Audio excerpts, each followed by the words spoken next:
Hello, everyone. Welcome back to this week's episode of Mocktail Minutes.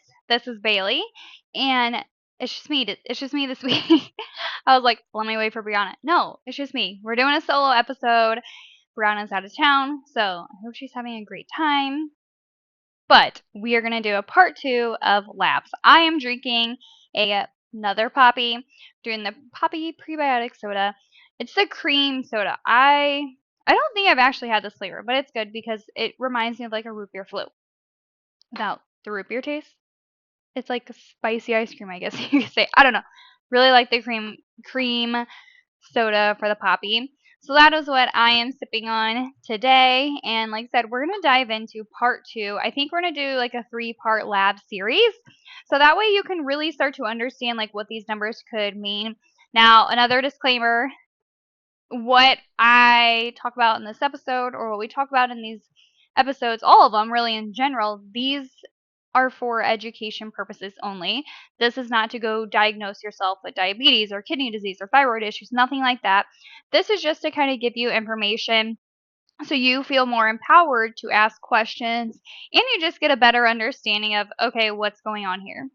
So today in part 2, we're going to cover fasting insulin, A1c, and CRP.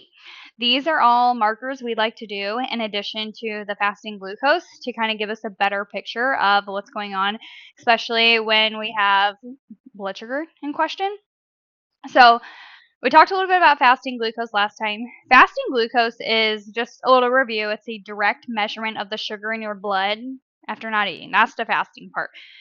And standard range is going to be like 70 to 99. Pre-diabetes is considered 100 to 125. Diabetes is over 126. Optimal range is more like 70 to 90. And what it shows is if your body is maintaining blood sugar balance in the absence of food. Elevated numbers can suggest like impaired insulin signaling, maybe like liver overproduction of glucose, or maybe some pancreatic stress. So if fasting glucose is high, you would think about, okay, do we need to adjust carbohydrates, the timing of them, the types of them? It could be alcohol, it could be stress, it could be sleep hygiene. There could be lots of factors. So this is why, again, we don't want to take just one number and run with it. We want to look at the big picture. This is where especially hemoglobin A1c and insulin comes into play. So hemoglobin A1c, what this is hemoglobin in red blood cells binds to glucose. A higher average glucose means a higher percent glycation. So a standard lab range, you want it to be less than 5.7%. 5.7 to 6.4 is considered prediabetes, and diabetes is anything over 6.5%. Now, basically, like what this is showing is a 3-month average of your blood glucose exposure. It kind of helps detect chronic exposure to high blood sugars that fasting glucose could miss. Now, I mentioned the normal range. Optimal range, that's going to be more like 5.3%, even like 4.8%. That's considered to be more optimal. However, there is a little bit of limitation because it doesn't show daily like blood sugar swings. Someone could have highs and lows that average out to normal. Now, why blood sugar swings matter is because number one, they drive inflammation and oxidative stress. So every time your blood sugar spikes sharply after a meal, it increases the production of free radicals. The higher the peak and the faster the drop, the more stress on your blood vessels, nerves, organs. Over time, this can actually accelerate aging, cardiovascular risk, and insulin resistance. So blood sugar swings, we don't want to be up and down all day. They kind of make your pancreas a little bit tired. Big spikes require large surges of insulin. So repeated swings wear out your beta cells in your pancreas, which can eventually lead to type 2 diabetes. Even before diabetes, this can create chronically high insulin, which leads to stubborn fat storage, fatigue, difficulty losing weight, things like that. It can also cause like energy roller coasters. So spikes are going to give you like a short burst of energy. Crash is going to be brain fog, irritability, shakiness, fatigue, cravings. Cravings are a big one. This often drives overeating, especially craving quick carbs. We're not typically craving a turkey leg. We're going to crave like cake, cookies, those quick digesting carbs. The other thing, I mean, these swings are gonna affect your hormones and even your mood. So cortisol and adrenaline kick in during a blood sugar crash to help raise your glucose back up. It can actually mimic a stress response, leading to anxiety, poor sleep, irritability, or mood swings.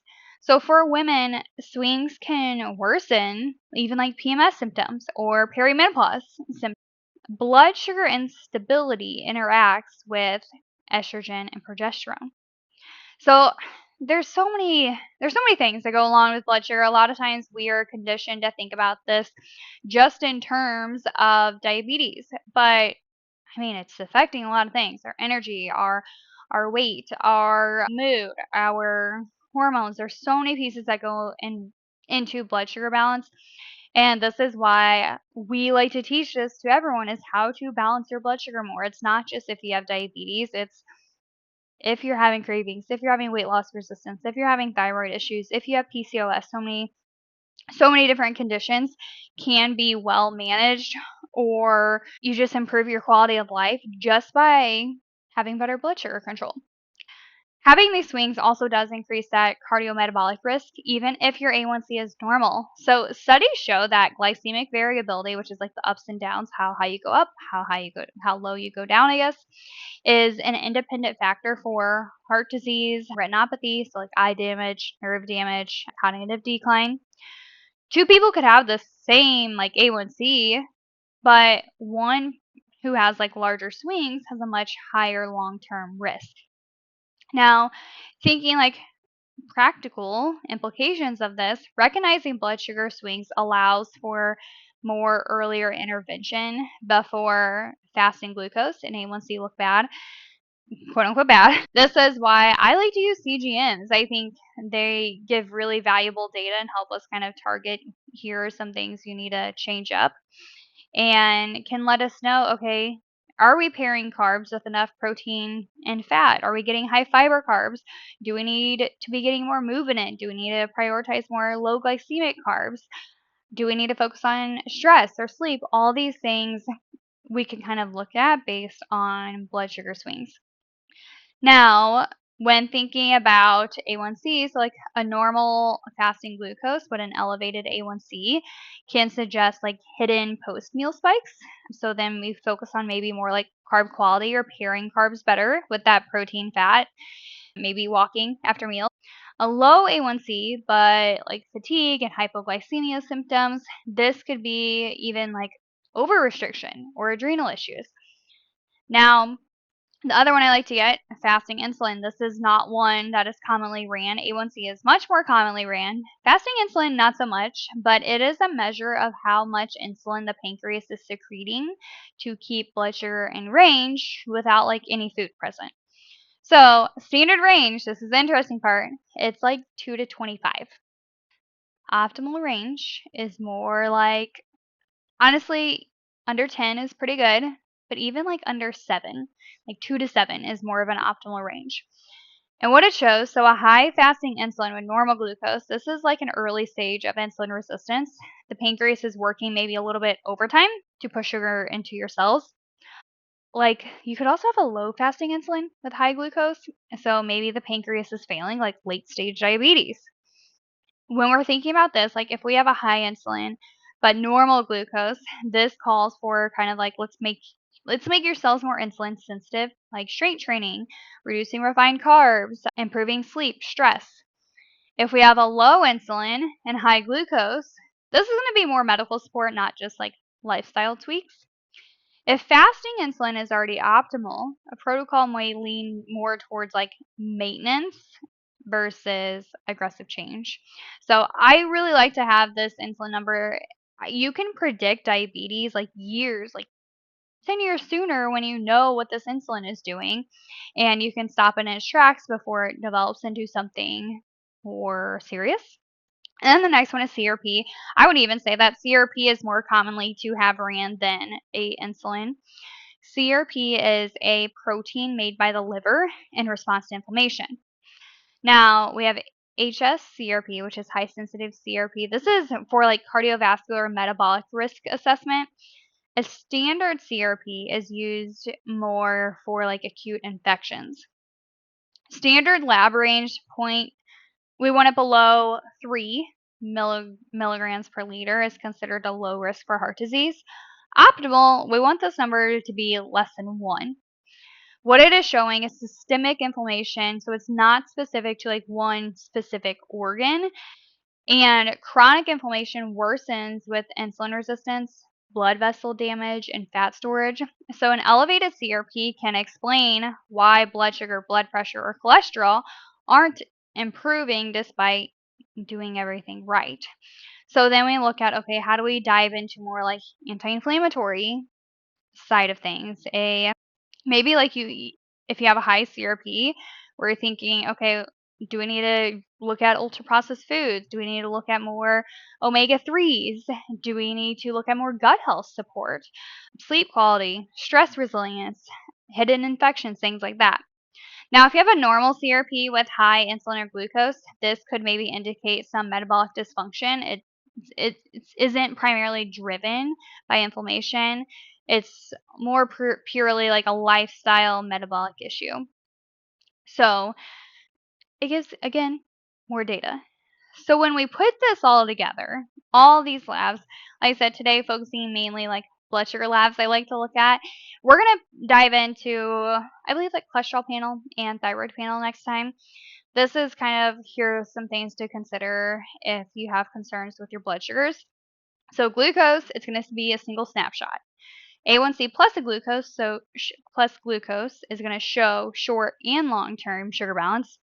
If you add an insulin, this reveals how hard your body is working to kind of achieve those numbers. And then if you add CRP, this can provide context whether inflammation is accelerating dysfunction.